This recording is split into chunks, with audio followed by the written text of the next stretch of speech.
خط لکھنے کے بعد کچھ ہی دن بعد حالات تبدیل ہوئے۔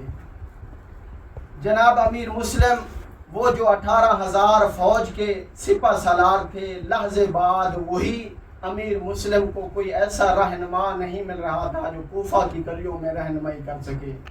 عزادارو، جس وقت جناب امیر مسلم نے شب عرفہ اپنے اصحاب کو اپنے پاس نہیں دیکھا، اس کوفہ میں کہ جو آپ کی رہنمائی کرنے والا نہیں تھا، پیاس کی شدت کے ساتھ ایک مومنہ کے گھر پر آ بیٹھے ہیں۔ اس وقت جناب امیر مسلم توا مومنہ کے گھر آ کے بیٹھے ہیں، پیاس کا اظہار کیا، اس مومنہ نے جام پیش کیا۔ جام پیش کرنے کے بعد اس مومنہ نے کہا، اے عبد خدا، کیا تو نے اپنی پیاس بجھا نہیں لی؟ اور آشوب دور ہے، میں شریف زادی ہوں، میرے گھر کے اوپر آپ کا بیٹھنا مناسب نہیں ہے۔ عزادارو، شریف کے لیے بڑی مشکل مرحلہ ہوتا ہے جب کوئی آپ کے اوپر ایسے الفاظ بنائے۔ عزادارو، جس وقت جناب امیر نے یہ الفاظ سنے کہ پر آشوب دور میں میرے دروازے کے سامنے بیٹھنا مناسب نہیں ہے، اس وقت حسین کا سفیر رو کر کہتا ہے، جس کا اس کوفہ میں کوئی یار و مددگار نہ ہو وہ مسلم کہاں جائے۔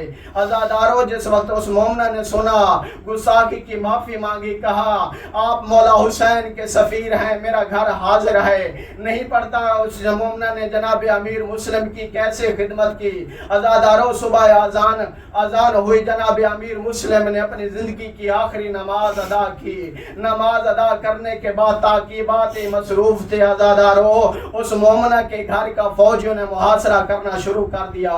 عزادارو، جس وقت محاصرہ فوجیوں کے گھوڑوں کی ٹاپوں کی آوازیں جناب امیر مسلم نے سنی، اس وقت آپ نے جنگی لباس زیب تن کر کے میدان میں آئے ہیں۔ میدان میں گھر کے صحن میں آنے سے پہلے مومنہ کہتی ہیں، امیر مسلم، یہ سارے آپ کے قاتل ہیں، آپ کو مار ڈالیں گے، میں نہیں چاہتی کہ میرے گھر کا مہمان کی بے حرمتی ہو۔ اس وقت جناب امیر مسلم کہتے ہیں، میں ہاشمی جوان ہوں، میری غیرت برداشت نہیں کرتی میرے ہوتے ہوئے آپ کے گھر کی پامالی ہو۔ میں کہوں گا، یا مولا امیر مسلم، آپ ہاشمی جوان ہیں، لیکن ذہن لے چلیے مدینہ میں جس وقت امیر المؤمنین علی بن ابی طالب مدینہ میں بھی موجود تھے، لیکن اس گھر کو مسلمانوں نے داغدار کر دیا، اس گھر کی حرمت پامال کر دی، جس گھر پہ محمد مصطفیٰ 6 مہینے آیت تطہیر پڑھا کرتے تھے۔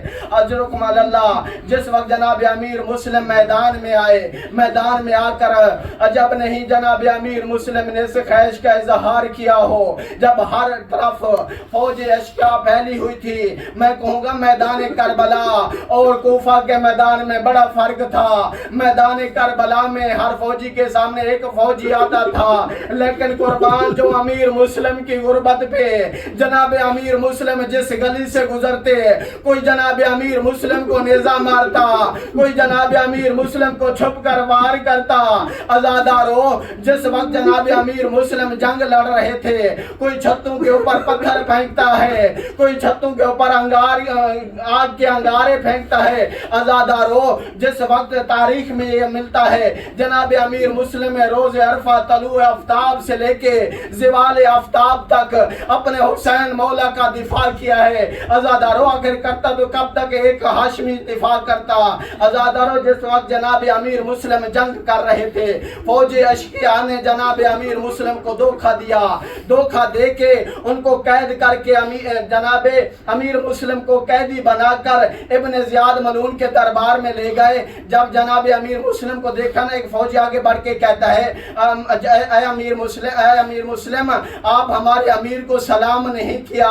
اس وقت جناب امیر مسلم زخمی حالت میں سر اٹھا کر کہتے ہیں، میں قربان جو جناب امیر مسلم کے اس جملے پہ آگے سینہ تان کے کہتے ہیں، امیر مسلم، مالی امیر سوال حسین، میرا ایک ہی امیر ہے جو مولا حسین ہے۔ عزادارو، حسین بن علی کے سفیر نے حق ادا کر دیا، ظالم نے حکم دیا، جناب امیر مسلم کو قتل کر دو۔ جناب امیر مسلم کا دارالامارہ کی تیسری منزل پہ سرپنچ سے جدا ہوا، نہیں پڑتا جناب امیر مسلم کے تن کے ساتھ لوگوں نے کیا ان کے ساتھ انجام دیا، کام کیا۔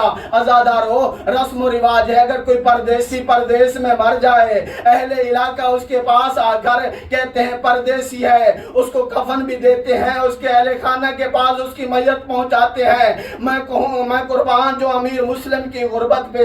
عزادارو، جیسے ہی جناب امیر مسلم کا سر کوفہ کی گلیوں میں آیا، لوگوں نے کہا رسیاں لے آؤ۔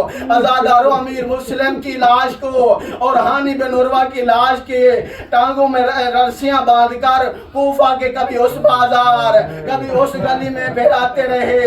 عزادارو، اسی منظر کو زہرا کے لال جناب حسین بن علی نے دیکھا تو اس وقت جناب حسین بن علی نے اپنے سفیر کی حالت دیکھ کر عباس کو کہا، بھیا عباس، خیمے لگانے کا انتظام کرو۔ جس وقت جناب عباس نے خیمے لگائے، فرمایا میرے بھائی امیر مسلم کی بیٹی حمیدہ کو میرے پاس لایا جائے۔ عزادارو، جناب امیر مسلم کی بیٹی کو حسین پیار کرتے جا رہے ہیں، شفقت کے ساتھ ان کے سر کے اوپر ہاتھ پھیرتے جا رہے ہیں۔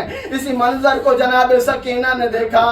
کیا دیکھتی ہیں؟ جب کسی کا بابا فوت ہو جائے تو اس کے ساتھ ایسے شفقت سے پیش آتے ہیں۔ میں قربان جاؤں جناب امیر مسلم کی بیٹی کے اوپر، لیکن میری جانیں قربان غربت جناب سکینہ کے اوپر۔